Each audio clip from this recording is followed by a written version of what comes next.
jumpa lagi bersama Kak Paska. Pada kesempatan ini kakak ingin membahas tentang 4 ajaran gereja.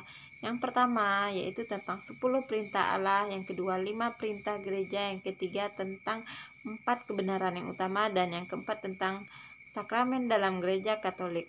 Nah, berikut pembahasannya. Tapi sebelumnya jangan lupa like, comment, and subscribe.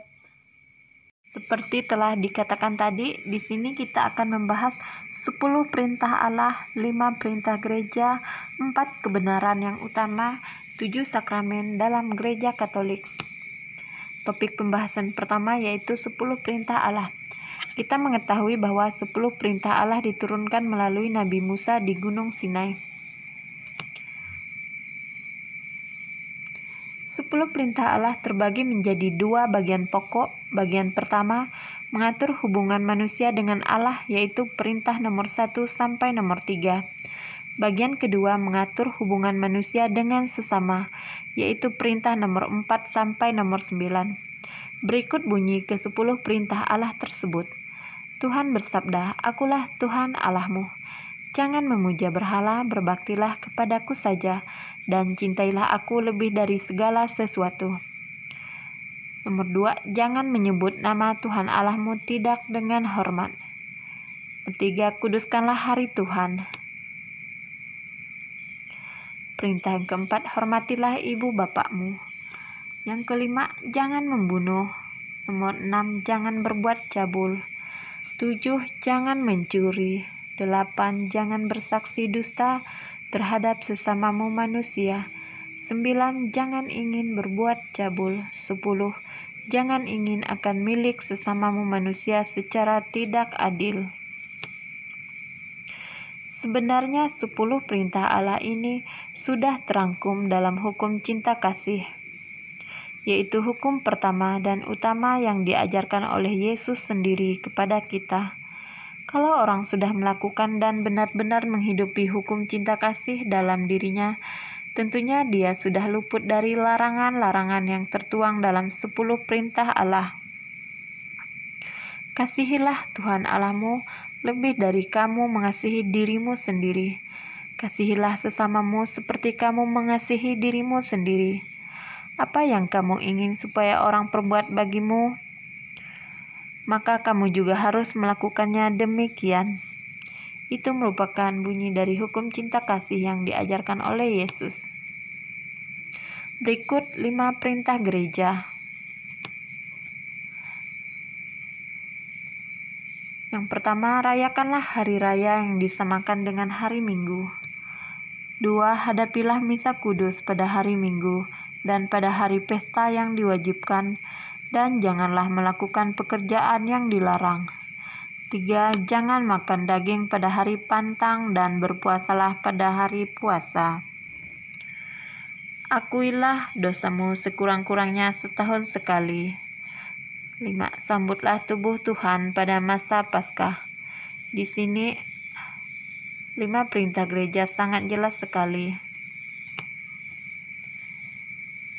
Yang selanjutnya yaitu mengenai Trinitas, yaitu tentang pribadi Tuhan sebagai Bapa, Putra, dan Roh Kudus. Trinitas, akulah Alfa dan Omega, pencipta langit dan semesta yang tiada batas dan tak ada dibatasi oleh apapun. Bapa masa Israel, Tuhan dikenal sebagai Bapa, sebagai Ia yang memelihara dan menjaga Israel seperti seorang bapa atas anaknya. Kita dapat melihatnya di kitab Ulangan bab 8 ayat 5. Putra, Tuhan menyatakan kasih setia dalam perjanjiannya yang menjadi manusia untuk mendamaikan dirinya dengan mereka yang dikasihinya. Ini terdapat di Injil Yohanes bab 1 ayat 14. Dan Allah sebagai Roh Kudus, itu Tuhan menyatakan janji penyertaannya pada yang percaya kepadanya hingga pada kesudahannya yang mengajar dan mengingatkan, yaitu terdapat di Injil Yohanes bab 14 ayat 26.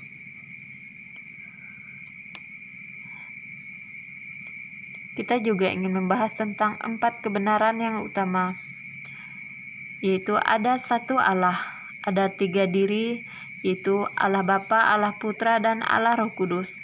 Ini Bapa, Putra, dan Roh Kudus, Trinitas tadi yang sudah dijelaskan. Yang ketiga, Allah Putra menjadi manusia untuk kita dan wafat di salib. Yang keempat, Allah membalas yang baik dan menghukum yang jahat. Kita juga membahas tentang 7 sakramen dalam gereja Katolik.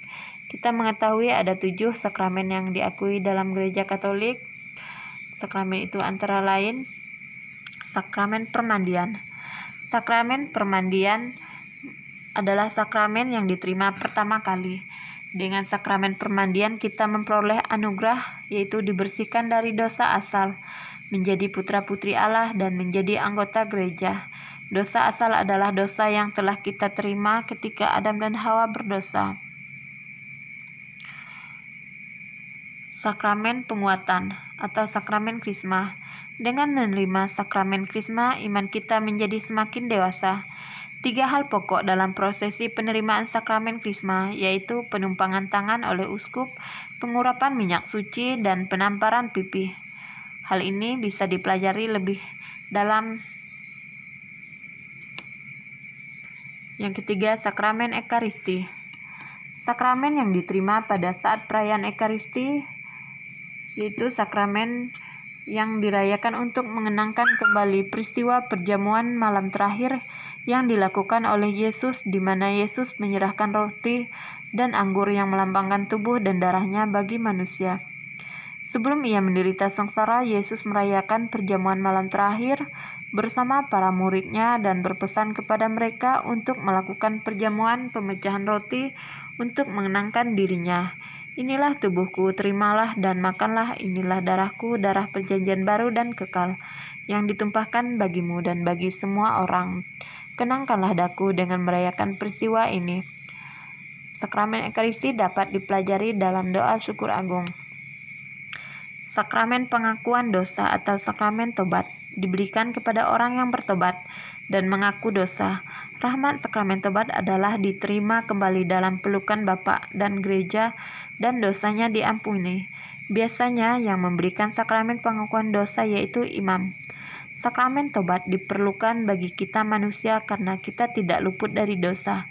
Dengan mengaku dosa, kita menyesali perbuatan kita dan berkomitmen untuk tidak mengulangi lagi, dan kita meninggalkan cara hidup kita yang lama yang penuh dengan dosa, serta menjalani hidup yang baru dengan selalu berusaha untuk tidak berbuat dosa lagi. Yang kelima yaitu sakramen perminyakan orang sakit. Sakramen ini diberikan kepada orang yang sakit dan bisa diberikan lebih dari 1 kali dalam hidupnya. Yang keenam yaitu sakramen imamat, diberikan kepada para imam. Orang yang menerima sakramen imamat hidup selibat atau tidak menikah, yaitu pastor, imam, uskup, paus. Sakramen perkawinan diberikan. Yang ketujuh yaitu sakramen perkawinan, diberikan kepada pasangan yang ingin melangsungkan pernikahan suci dengan mengucapkan sumpah di depan imam, para saksi, dan terutama di hadapan Allah. Perkawinan dalam gereja Katolik bersifat monogam dan tak terceraikan. Apa yang telah dipersatukan Allah tidak dapat diceraikan oleh manusia. Demikian pembahasan tentang 4 ajaran gereja yang utama. Silahkan saudara mencari sendiri ajaran-ajaran gereja Katolik yang lainnya, sumber buku, doaku, Alkitab, dan ajaran gereja. Nah, tadi telah dijelaskan tentang 4 ajaran gereja. Nah, di video selanjutnya kita akan membahas tentang ajaran-ajaran gereja lainnya dan membahas tentang kitab suci. Sampai jumpa di video selanjutnya. Terima kasih telah menonton. Semoga bermanfaat. Dadah.